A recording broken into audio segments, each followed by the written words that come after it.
मीरा भाईंदर के कुख्यात भूमाफिया नरेंद्र लालचंद मेहता के भ्रष्टाचार का खुलासा अमोल रकवी कर रहे हैं, जिसे हम दिखा रहे थे कि मीरा रोड के शांति नगर में अवैध फेरी वालों का मामला प्रकाश में आ गया है और तूल पकड़ लिया है। इस मामले में अवैध फेरी वालों से वसूली का मामला तूल पकड़ता जा रहा है। शांति नगर में फेरी वालों से लाखों रुपए की वसूली का आरोप कई नगर सेवकों पर लगाया जा रहा है। बताया जा रहा है कि भाजपा के नगर सेवकों के अवैध फुटपाथ पर 65 धंधे लगाए जाते हैं। इसके अलावा मेहता का खास अजहर हैदर शेख के 100 से अधिक अवैध फेरी वाले धंधे हैं।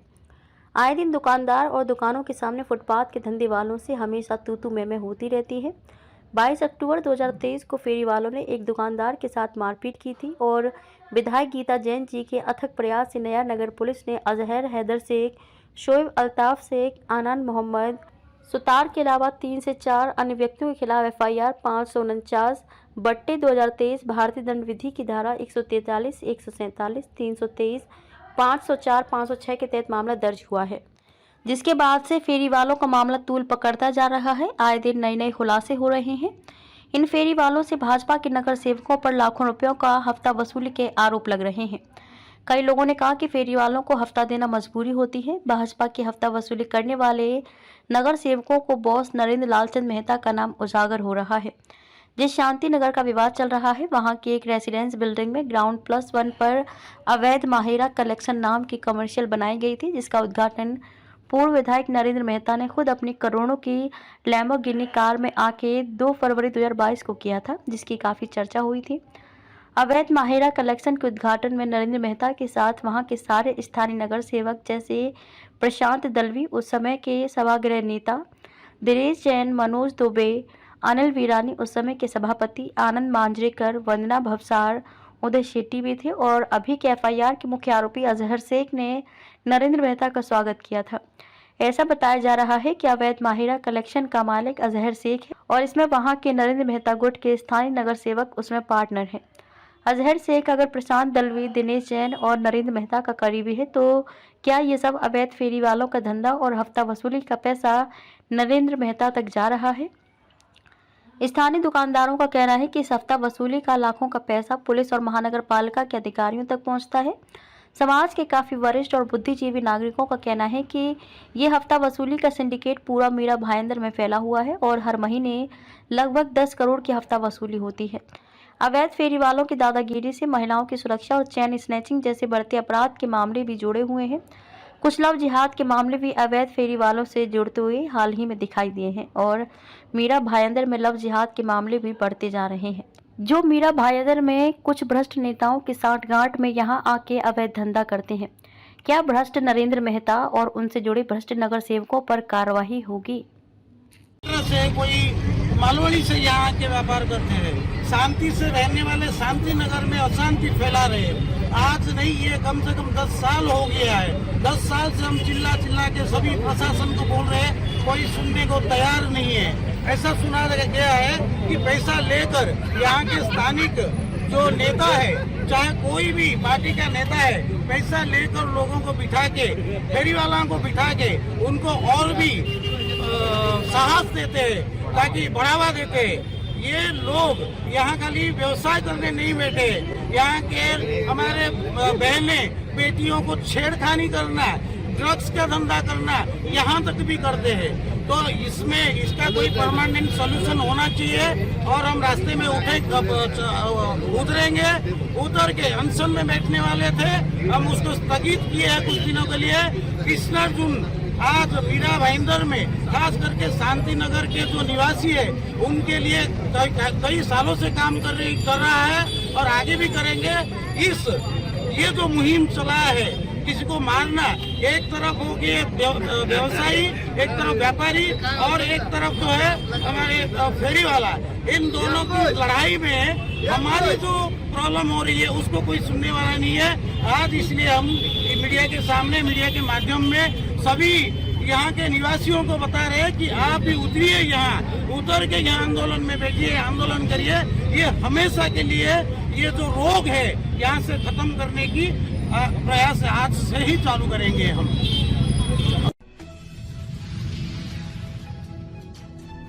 देवीपाड़ा आत्महत्या मामले में बिल्डर आशापुरा पर बड़ा आरोप। सविता यशवंत डावल नामक युवती ने बिल्डिंग से कूदकर दे दी जान।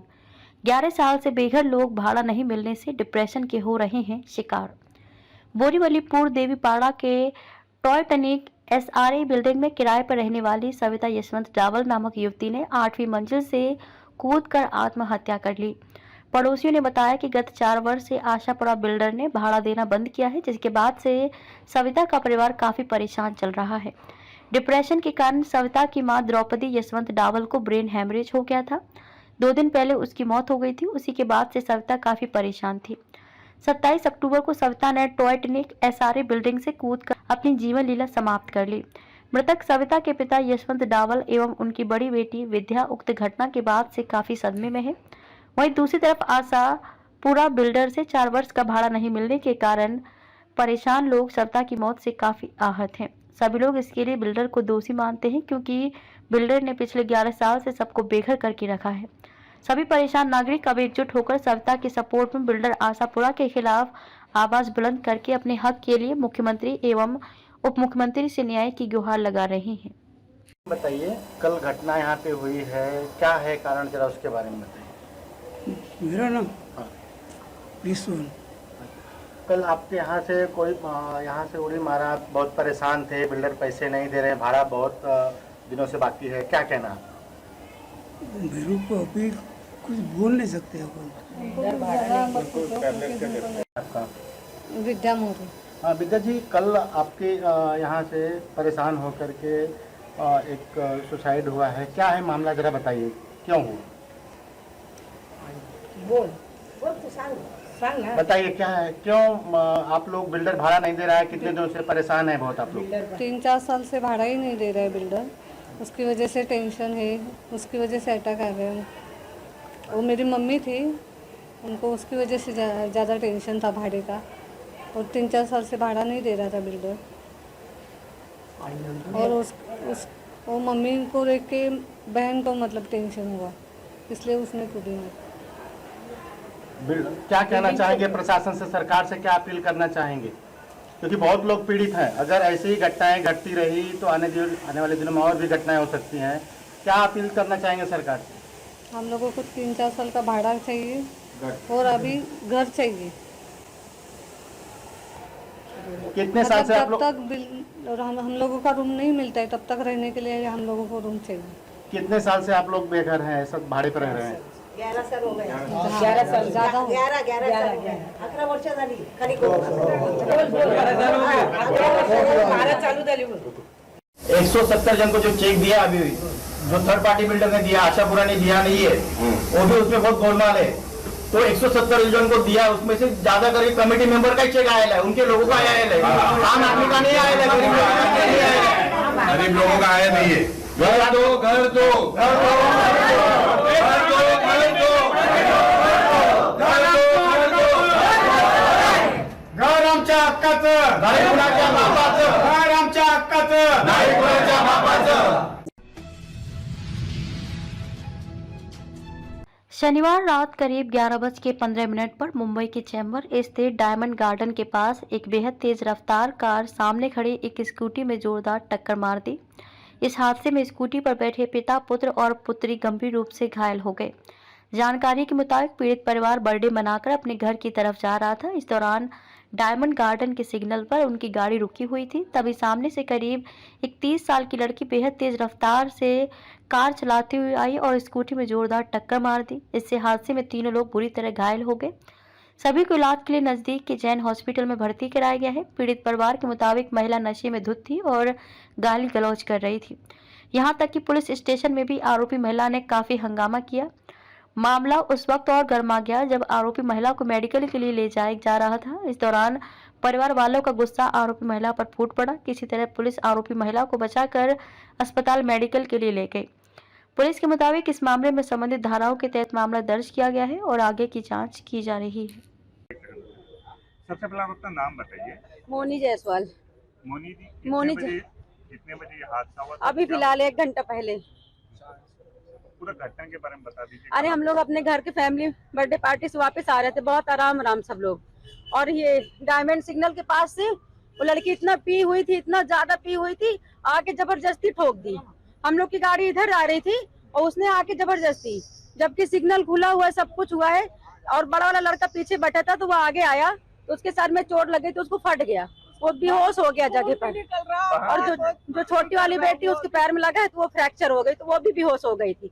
फिर उसको लेके शताब्दी दौड़े, वहाँ एडमिट नहीं हुई तो जैन मंदिर में, जैन वाले हॉस्पिटल में दोनों को एडमिट किए हैं। बड़े वाले को पट्टी करके सीटी स्कैन किए हैं पर अभी उसको होश नहीं है बराबर, और छोटी वाली को भी ऐसे मतलब ज्यादा होश नहीं है, लेकिन लेटी है वो। कितने लोग इसमें घायल हुए हैं? 4 लोग हैं, मेरे हस्बैंड है, मेरी भतीजी है और 2 मेरी बेटी और बेटा है बड़ा वाला। आप लोग स्कूटी से जा रही हैं? हम ऑटो से थे और वो चारों स्कूटी से थे। 2 स्कूटी और ये पीछे से आगे थे? हाँ, नहीं आगे से सर, आगे से ऑटो आगे से मारी है बाइक में टक्कर, और पूरी गाड़ी खराब हो गई हमारी। ये भी कहा जा रहा है कि नशे में है। हाँ, बहुत ज्यादा नशे में। मैंने उसको सिर्फ इतना बोला कि आपको देख के गाड़ी चलाना चाहिए। मैंने अपने 4 साल बेटे को हाथ में लिया था तो उसने मेरे 2-3 थप्पड़ मारा भी, और हमको गंदा गंदा गाली दे रही थी, बहुत बुरी गाली भी दे रही थी, हम लोग को। बहुत बुरी गाली दे रही थी। फिर मेरे को भी गुस्सा आई तो मैंने बोला तेरे को मारूंगी, तो बोल रही थी तुम हाथ लगा के दिखा, तेरी जान निकाल लूंगी मैं छोटा सा बच्चा लेके खड़ी थी तो मैं मोहताज थी, मैं कुछ कर ही नहीं पा रही थी। मेरे ही बच्चों को लगा, मैं ही कुछ नहीं कर पा रही, तो उसने उल्टा मारा भी, टक्कर भी मारा, बच्चे भी एक्सीडेंट से वो हो गए, और छोटा वाले बच्चे के डर के बारे मैंने भी ज्यादा कुछ बोला नहीं तो मेरे को भी मारी है। पुलिस स्टेशन में भी काफी हंगामा कर रही पुलिस स्टेशन में भी काफी हम हंगामा करिए, जो भी यहाँ हो, क्योंकि हम वहाँ चले गए थे, अपने बच्चों के पास चले गए थे। हमारे दोनों बच्चे एडमिट, हमारे खुद ही हाथ पैर काम नहीं कर रहे। क्या मांग है? नहीं, हमको कुछ नहीं, उसको हमको एफआईआर होनी चाहिए, हमको पैसा कोई लेकिन एफआईआर होनी चाहिए। उसके माँ बाप सबको पता चलना चाहिए किस तरह की बेटी पैदा करते हैं। अपने से छोटे बच्चों को ऐसे करती है, ड्राइविंग करते तो खुद उनके बाप की गाड़ी है क्या? उनके बाप का ये रोड है, जो मर्जी में आए बच्चों को सिखाते हैं। अरे इतना सेंस होना चाहिए, इतना संस्कार देना चाहिए।